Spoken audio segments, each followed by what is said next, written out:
lançando sobre ele toda a vossa ansiedade, porque ele tem cuidado de vós. 1 Pedro 5, verso 7, Ministério Pão Vivo, a gente chega para mais lições no livro de Deus, aprendendo sobre o tema a justiça de Deus e explorando o termo que está no verso 22 de Romanos 3. Justiça de Deus mediante Jesus. Mas aqui surge aquela dúvida, aquela pergunta: pai e filho são duas pessoas ou uma pessoa? A resposta clara, o texto nos mostra, são duas pessoas. Notem, Deus mediante Jesus. Mas temos que admitir que não são duas pessoas divinas aqui.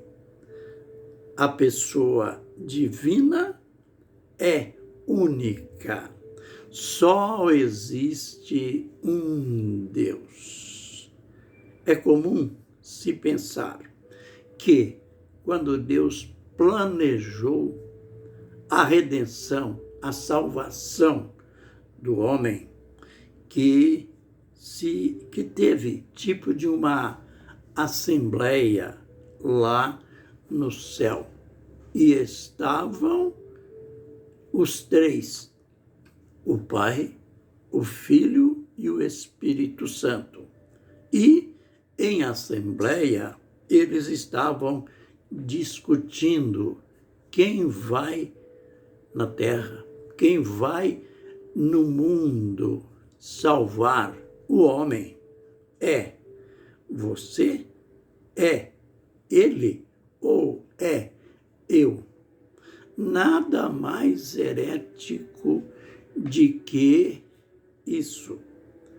Em realidade, lá em Isaías 44, 24, está escrito que quando Deus criou o universo, quando Deus criou a plenitude da terra, ele estava sozinho. Mas como tudo aconteceu então? Note, João 3,16.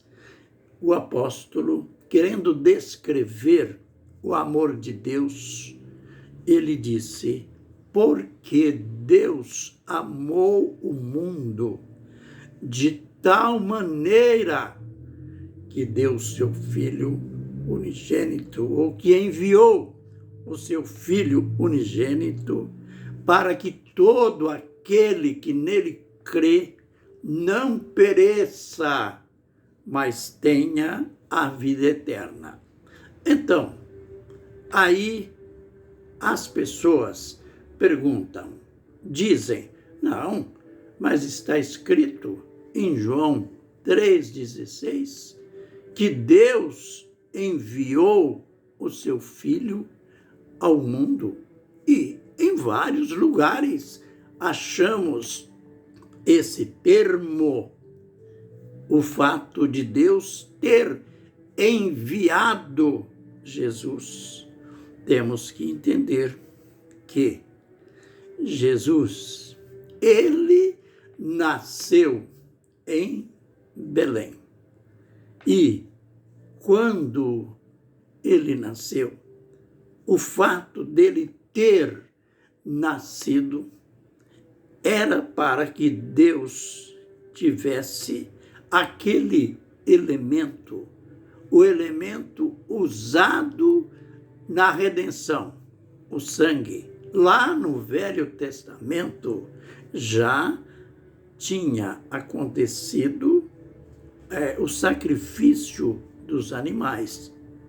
Só que quem tinha pecado era o homem, não os animais. Mas pelo menos ali falava, os animais eram inocentes. Aquele sangue falava do sangue substituto, da substituição que viria mais tarde. Foi quando Deus planejou e realizou a encarnação. Deus tomou a forma humana.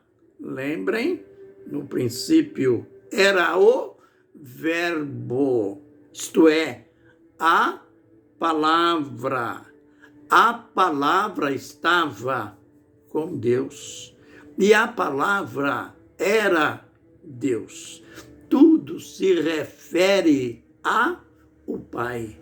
Tudo se refere ao próprio Deus. A palavra era Deus. Agora, no verso 14, o Verbo se fez carne. Note, aquele que lá no primeiro verso aparece como verbo, como palavra. Ele, no verso 14, já é descrito o Verbo se fez carne. Quem é que se fez carne? Foi o próprio Deus. O Verbo se fez carne e habitou entre nós. E vimos a sua glória, glória como do unigênito do Pai.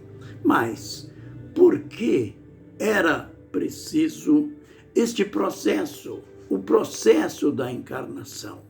Deus precisava de um homem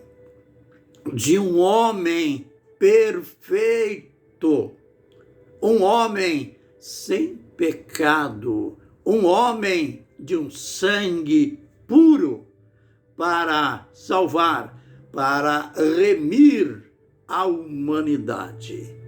É por isso que a Virgem Maria, quando ela não entendeu a mensagem do anjo, porque ela, sendo virgem, sabia que era impossível ter um filho, gerar um filho sem um relacionamento sexual com o homem. Mas agora ia acontecer um milagre, o milagre dos milagres. Gabriel disse para ela: o Espírito Santo te envolverá.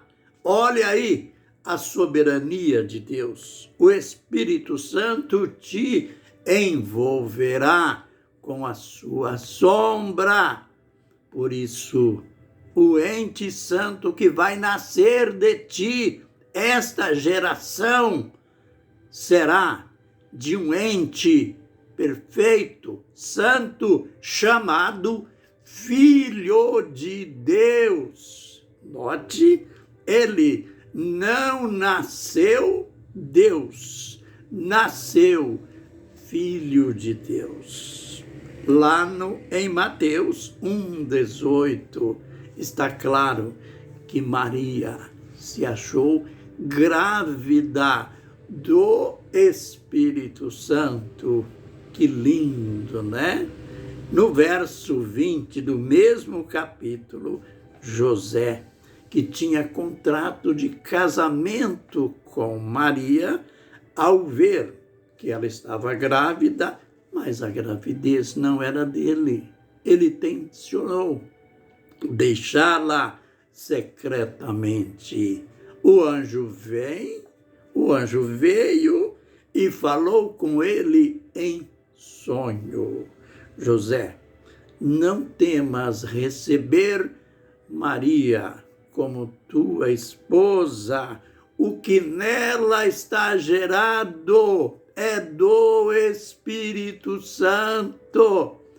Ela vai ter um filho, o seu nome será Jesus, porque ele salvará o povo dos pecados dele. Aleluia! Veja que processo lindo, perfeito. Jesus já nasceu registrado. Ele não foi enviado lá do céu, como muitas pessoas pensam.